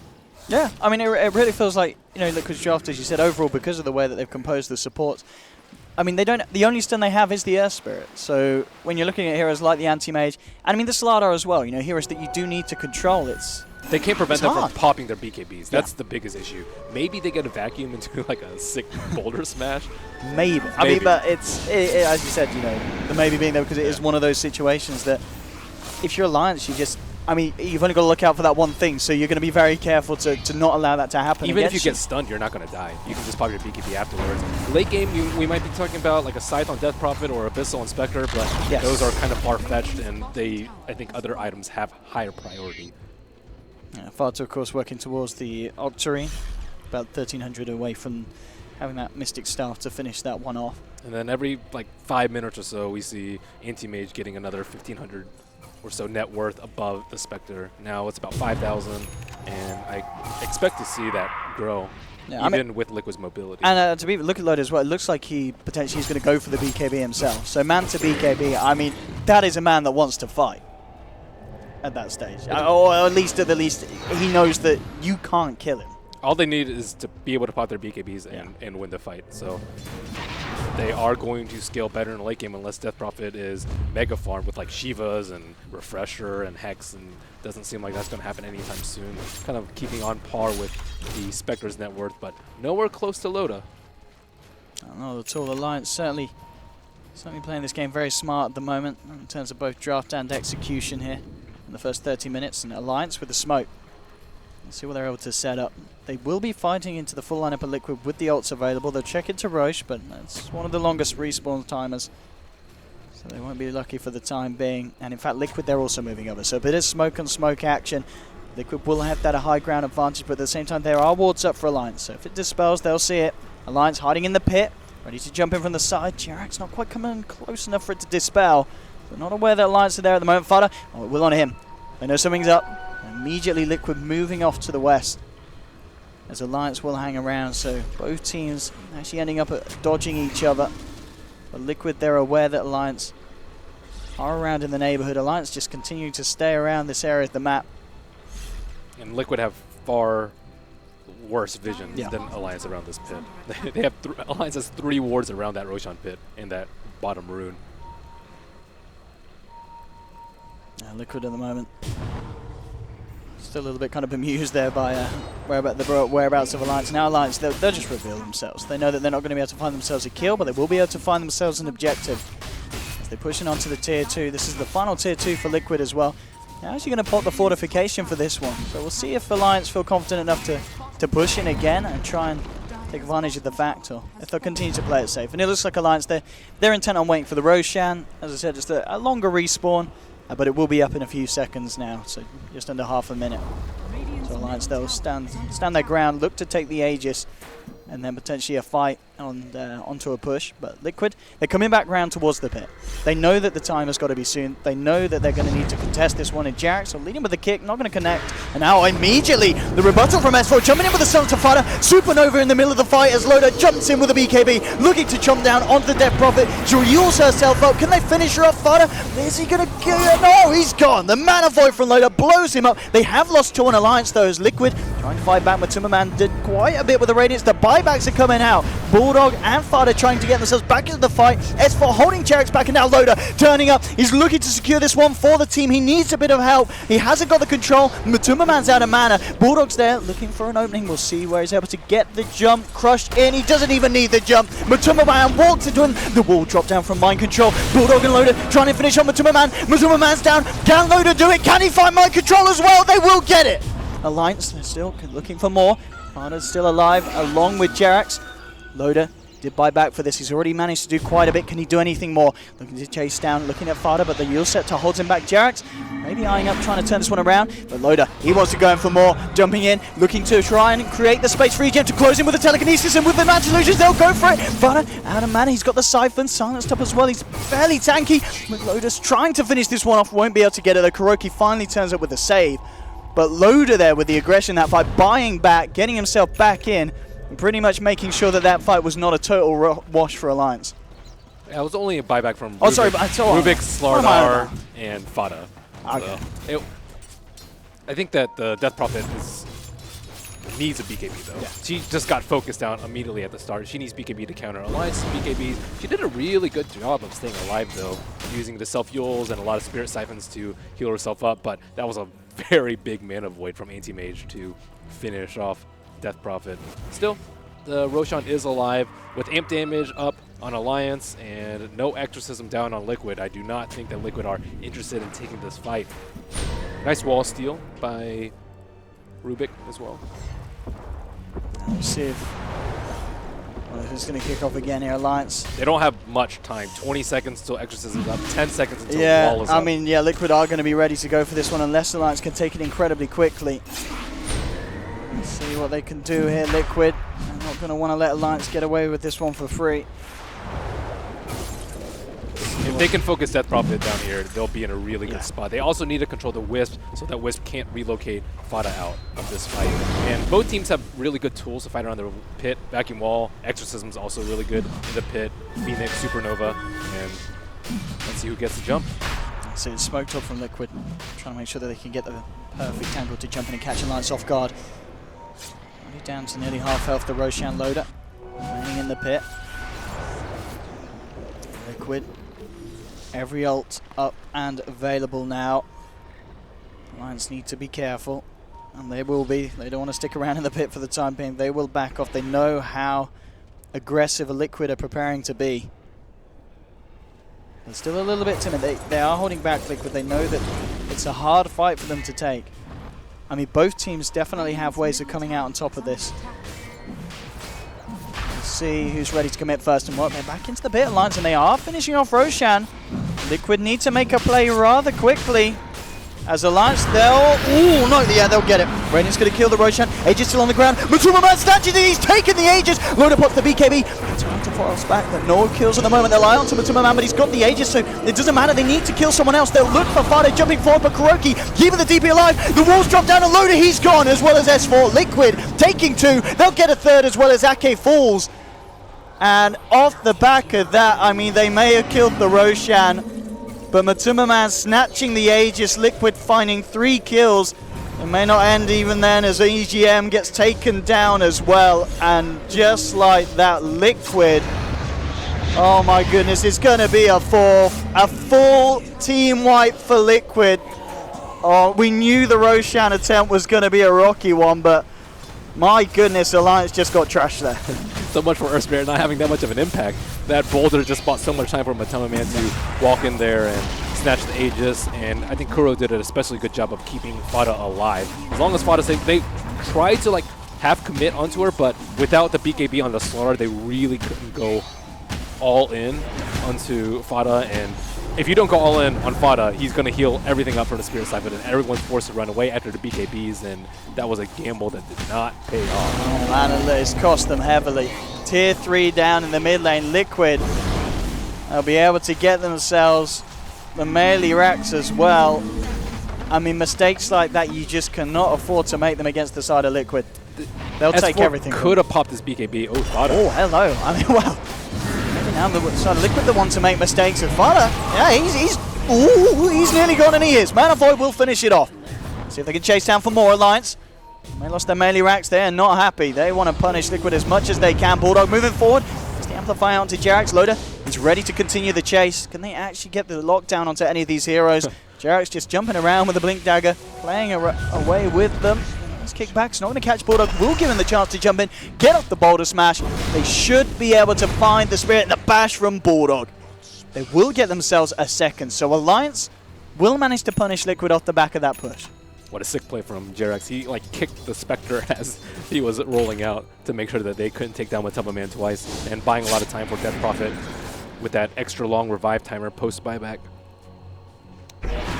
Diffusal Blade now done for Matuma Man.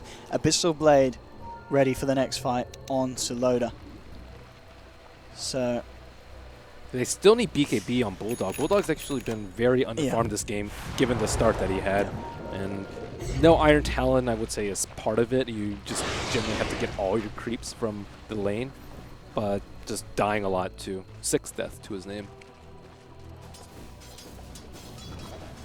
As opposed to, let's say, Mind Control, who has Shiva's Meg, Blink, Force. Yeah, Mind Control certainly farming up a treat this game. See the Shiva's Guard come into play for the first time in the next fight. And just 2 minutes left. What the Aegis would have been, and BKB on Fada as well, so the Death Prophet going to be even harder for the side to take down. I think Alliance need to split push a lot harder. They still don't really have the tools to kill an anti-mage. He has BKB on top of Manta Style. Even without the BKB, I still think he'd be very hard to kill. Maybe if Spectre wanted to chase very far, they could kill the anti-mage. But as of right now, I don't think they should be. But they haven't been having to react to Loda's split push. He hasn't really been knocking on the T3s. Most of them are still very alive and healthy and opting to fight a little bit more as opposed to farm and not fight into Liquid's ridiculous 5-on-5. Even with their BKBs, that's probably what made them feel so confident and like, okay, well, we have BKBs, we should be fighting as opposed to pushing, but their lineup is just not that well suited towards it, even though they scale a lot better. So I think they should be focusing way more on scaling and dragging this on a little bit later and forcing Liquid to defend. I think they're not that good at defending. They're very good at being mobile on offense because of relocating a haunt, but in terms of actual defense, it's not that great without any stuns to lock down the anti-mage to make sure he can't blink and TP away. He's on the top lane with Timberman. Getting confident to come in and start to hit away at the racks. Bulldog will jump in with a crush, but it's only the Slardar at the moment on this defense. And Timberman, he knows it. He doesn't care. In fact, he'll just kill Bulldog. Bulldog taken down there immediately by the Manta and Diffusal from Timberman. Loda's going to come in and start to try and clear up, but Timberman, he is not scared at all. And he can't get away with this, surely not. S4 now jumping in with the stun. They need to stop this Spectre. With the Abyssal Blade as well, they'll have a chance potentially killing him once. No, just kidding. Kuroki's there. Brings him out to the sidelines with Timberman. Oh, beat down by the Mana Boy from Loda. Now Loda popping the BKB. Looks at Jerax. Jerax taken down. Can they get anything more off the back of this defense alliance? They need to. Good with Timberman. He really wants to finish off that melee Rex. And here we go. Oh, he's just going to let the creeps do it. And I mean, Alliance losing a melee Rex in a little bit of an unspectacular fashion. That seemed like it shouldn't have been let to happen, Malone. You know, he kind of looked like a support when he just got manted and beaten down by the Spectre. And you kind of had to expect that play, maybe not checking his inventory for the Diffusal and getting caught off guard, hoping that the sprint would bring him to safety. But BKB is a dream for him now. A little bit of a shattered dreams. A little bit of a mess there. Two melee racks now down on the side of Alliance.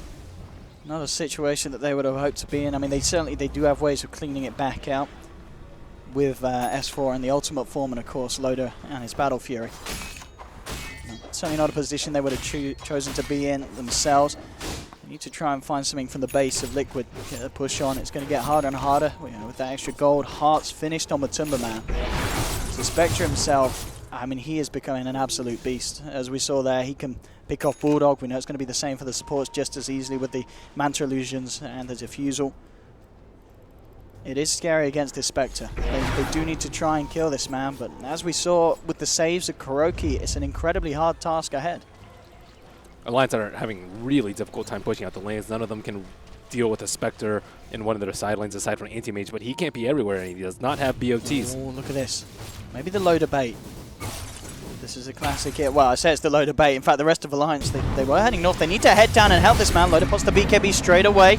Alliance, if they can get themselves around onto this fight, they could find something off the back of it. Loda's going to jump in onto Fada. Matumbaman with the horn. Links advice the backliners, but in fact, the backliners are Liquid dropping. Kuroki's going to lose his life. Fada gets the Exorcist. No, he's not using the Exorcist massive yet. Just the Siphon to try and burst down onto Loda, but they've already lost one. They're going to lose a second Liquid. EGM will form return a 2-for-2. Mana Void comes out from Loda. They'll find themselves a third. It's a 3-for-3 trade, an incredibly even fight at the moment. Ake trying to TP away, but the Yule Scepter's there to cancel it as Liquid find themselves a fourth, a triple kill for Matumbaman in particular.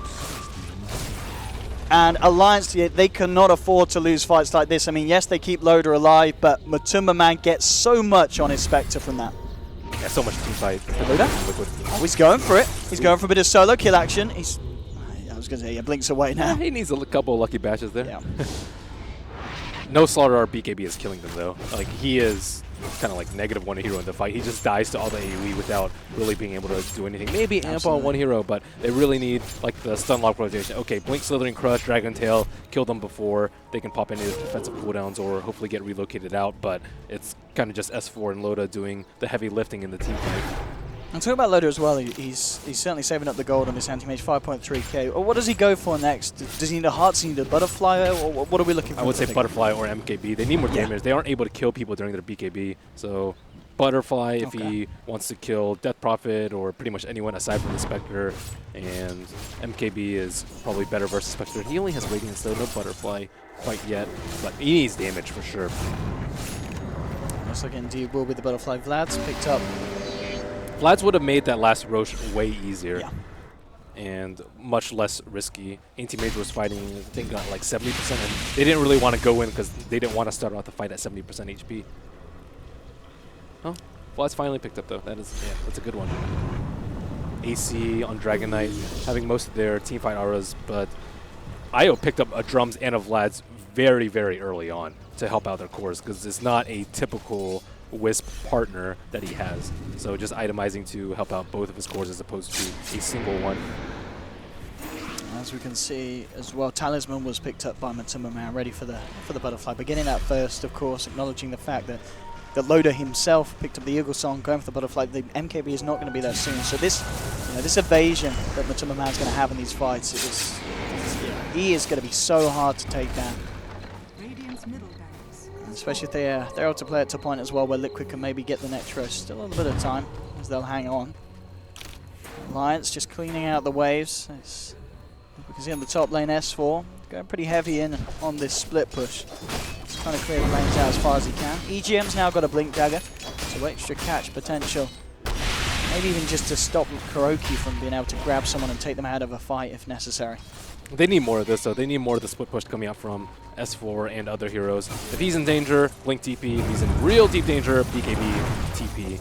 But they need to be able to push out the lane so they can contest the next Roche. If they get an Aegis on Spectre and a Cheese on Death Prophet, it's game over once it comes to a team fight. And Alliance aren't really in a good position. Both mid and bottom are pushing into their T3s.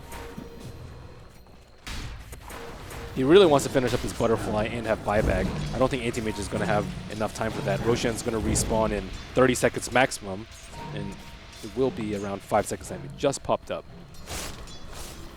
And Liquid, they are looking ready to make something happen here on this bottom lane.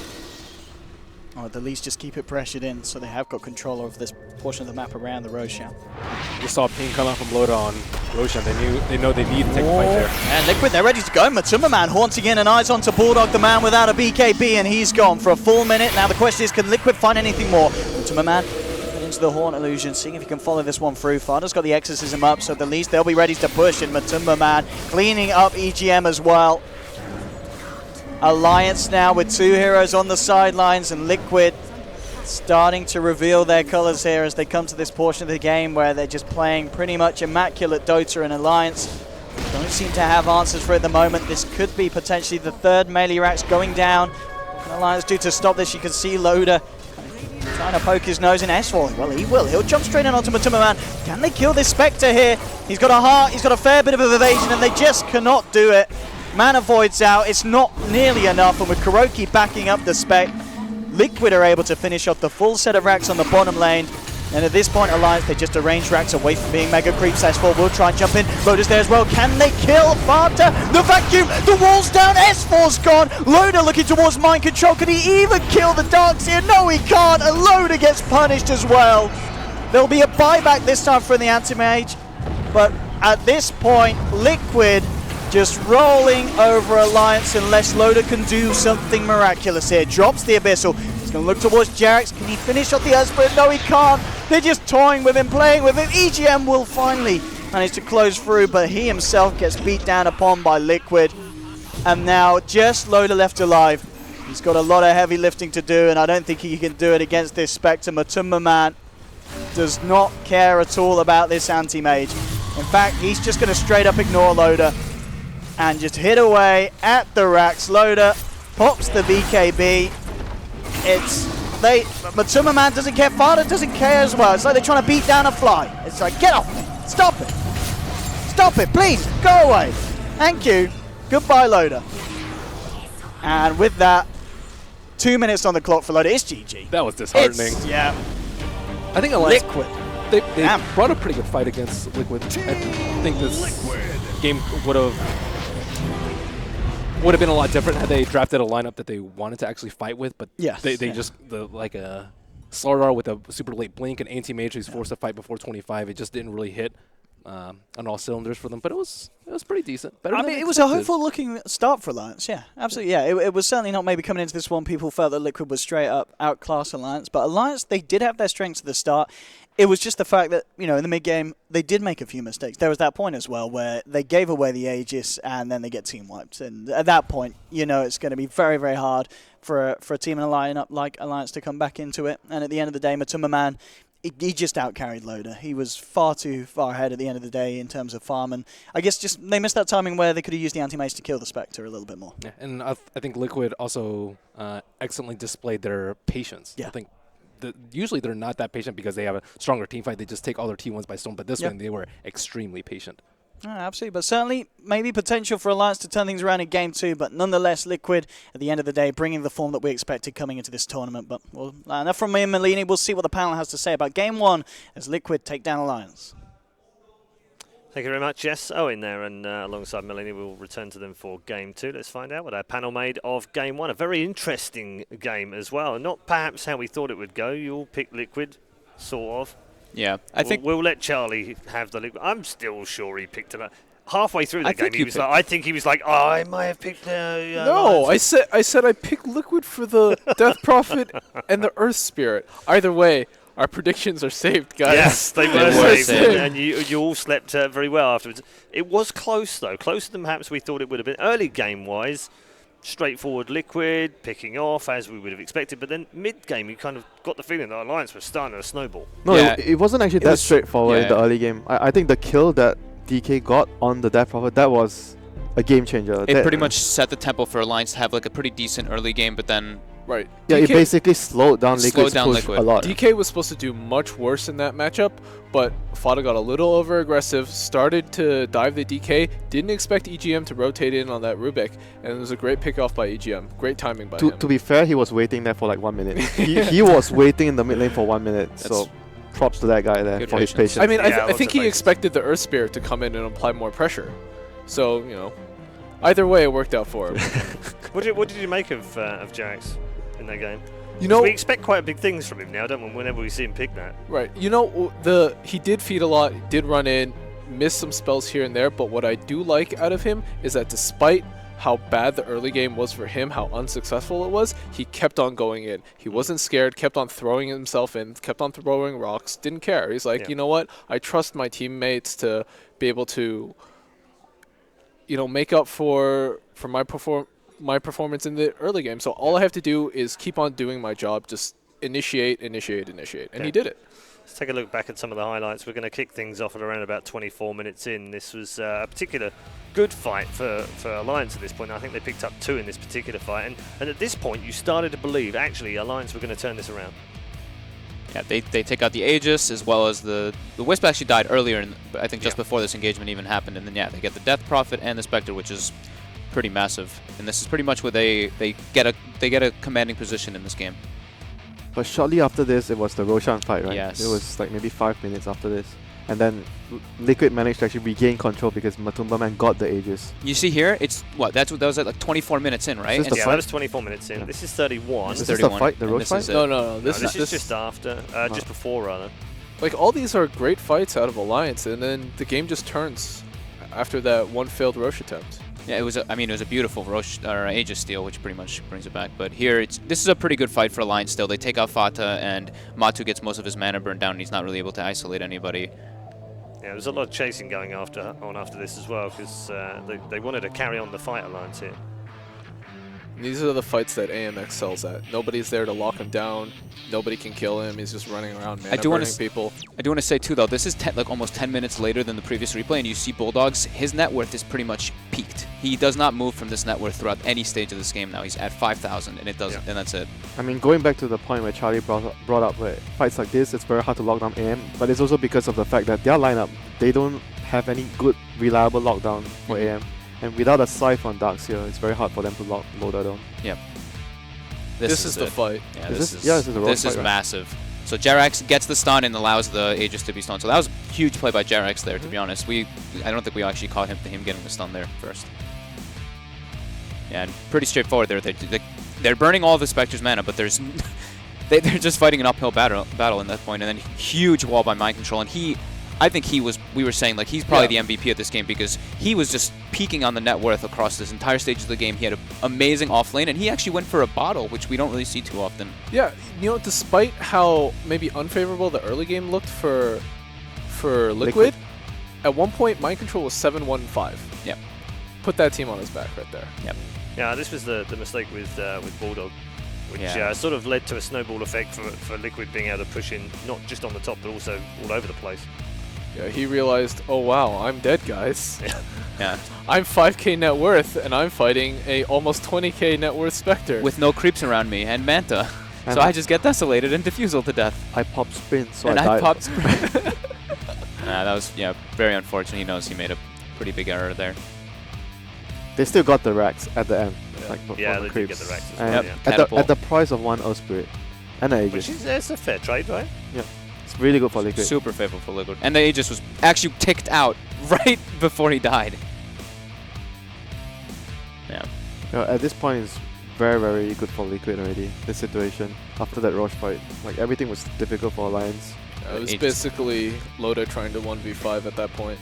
Yeah, they don't really have any other damage. Like once he doesn't have his BKB up, they're just going to control him, silence him, and he's pretty much not going to be able to kill anyone. And they had plenty of force stabs and other methods to get away from him, so... One of the big problems in that mid game was that Loda had nobody to help him lock down targets. You saw him chasing. He had somebody, but that somebody is always dying.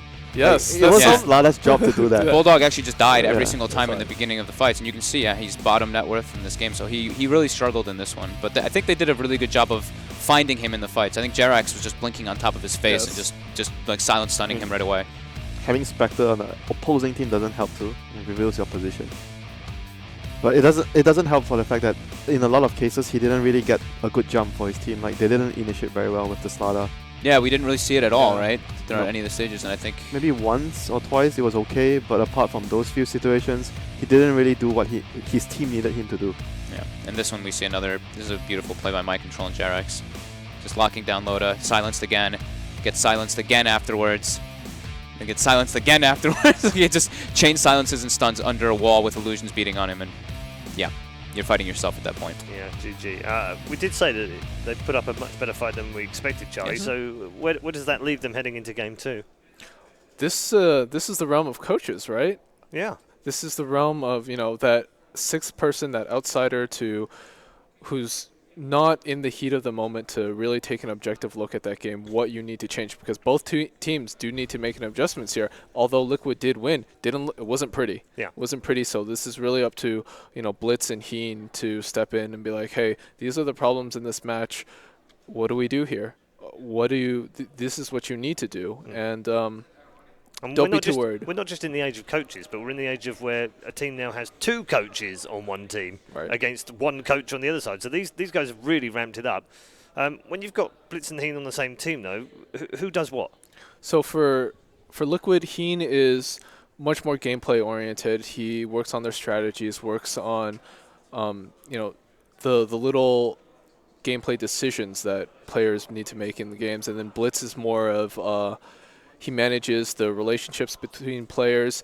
If somebody is out of line, he gets to be the bad guy instead of Kuroki being the bad guy. And so he takes the brunt of that, and he says, hey, get your act together or whatever. So he manages that relationship, which is really funny because Blitz can barely manage his own life. At these events, basically Capitalist dresses him for, puts on the clothes for him. I've done his tie quite a few times. It's quite incredible to think that he's looking after other people now. Yeah. But, you know, credits to him. He's doing a pretty good job. Our MVP for the first game is Mind Control. And I don't think there's any argument on the panel right now about that, is there? Definitely not. No, yeah, just spectacular performance. And I'm loving the uprise of the offlaners in this, especially from what I've been seeing in this tournament, at least so far. I also want to pick up on the fact that these are the coach-wise. When we return to this subject of the coach, this is Syndrome versus Blitz. Steak versus veggies. Steak versus veggies. Steak versus veggies, right? And 2 guys we normally would have on the panel when they're not busy earning more money as coaches, of course. So are we seeing who's the better analyst? I think we might. Well, Syndrome's not an analyst, so okay. He kind of is. no, you have to go back to the joke. I think the original. I don't know if you ever even saw that joke, but yeah, he got introduced as the analyst and Syndrome. Yes. Oh, okay. Well, that's when they got That was Owen. It was quite. Yeah, That was Owen. Owen started that. Yeah. This is his training, though. He has to go coach a team, learn what it's like, and then when he comes back, and then he's a better analyst. Or we'll maybe he makes an analyst. Yeah, maybe we'll see. Maybe he becomes an analyst. We'll see. Joking aside, though, he's done a great job with the Lions. They look sharper here. They look a bit more on it, and obviously a bit more cohesive, and bar a few mistakes here and there, perhaps it could have even taken that first game. Yeah, I think if they had gotten that Aegis, we would have seen a completely different game. Different game. But at the same time, it was also because of Liquid's early game that didn't go so well for them that allowed them to actually have that sort of play. Otherwise, their mid game would be much weaker than that. You probably have Heen is probably sitting over Fada like, don't be so aggressive when you know our supports we have to stay with the Spectre in the early game, like in the laning phase. We can't leave a Spectre. He's not as self-sufficient. I mean, Charlie even mentioned it. Like Liquid tends to start slower in events. Yep. So maybe they get their act together in game 2 and make less mistakes. Yeah. Maybe a little bit of nerves as well. It's the first match of an event. Do you think so? Maybe a little. They never strike me as a nervous team, though. In the past, they have been. Yeah, they have been. They have been. They but definitely the confidence have. they've built up over the last 3 months, finishing in the top 2 positions. Well, it's also a lot of pressure as well. Yeah. The spotlight's on them. It's not only the pressure to perform now; it's the pressure to meet expectations. The pressure to perfect everything. Yes. You've managed obviously a top team and won an international. How hard is it for a team that have started to win and become a great team, and then everyone in the world almost says, yeah, they're number 1 right now? How hard is it to stay there? Because it's hard to get there, but it's almost easier sometimes to chase than it is to stay in the same place, right? Oh, absolutely. There are so many factors that can take away from how good you are. You have things like complacency, arrogance, ego. All these things that eat at you for over a long period of time can really wear away at a team's mentality. But you have 2 players in this team who just have no ego. I mean, they're 2 of the nicest guys you could ever meet. Oh, no. Well, when we said that they have no ego, that maybe we should have said they have less ego than everybody else. Everybody has an ego. Yep. Winning solves a lot of problems, but winning also hides a lot of problems. And, things don't go well. Maybe these egos, rear their ugly heads. We'll have to see whether they eat themselves from the inside out, I suppose. Before that, though, is there a team capable of taking them out in this group? Newbie. Oh, not in this group. In this group. LGD? LGD is not in this group. Oh. Good prep, though, Winter. good one. I would say that's fine. It was a Fnatic versus no. I wouldn't say so. In a minute. I would say probably not. I mean, every team in this group is pretty decent. I wouldn't say there's one glaring weak team here. Fnatic has been looking better. They did just beat VGR with the Kunkka mid. Yeah. But I don't expect any of these teams to be at the caliber of Liquid. Okay. Well, talking to the other groups, Fog, do you want to bring us up to date on what's going on? Because the other 3 matches have all completed just before ours completed, and there's been I wouldn't say surprise result, but many people outside of these walls didn't really look at LGD. In fact, some questioned that they should have even been here. LGD was pretty dominant in their performance. That whole game was the maybe show. They're playing MVP, right? Yes. Yep. And they were playing versus the Phantom Assassin, which we know is not really one of the most popular heroes. He's quite weak. He's only very good versus... Let's just say it, dude. That hero sucks. Yeah, Charlie says that hero sucks. But I think PA can work very specific, versus some certain heroes, like Ember Spirit, he's quite good versus. Sure, but I mean, if you look at the rest of the MVP's lineup during that game, super greedy. There was a reason why greedy. they picked the PA. They wanted to run something similar because it was against Invoker, where they ran PL a lot against Invoker. Yep. And maybe PL wasn't available that game, so they wanted a replacement, so PA could have done the same thing in the lane against Invoker. But then he went Battle Fury, and then the rest of his team needs space as well, and then they just got run over by something that very, very mid-game team fight centric from LGD with the Gyrocopter and the Tidehunter. We're moments away from the draft in game 2, so let's just update you on the scores. Fnatic also won their opening game against VGR, and perhaps as expected, Evil Geniuses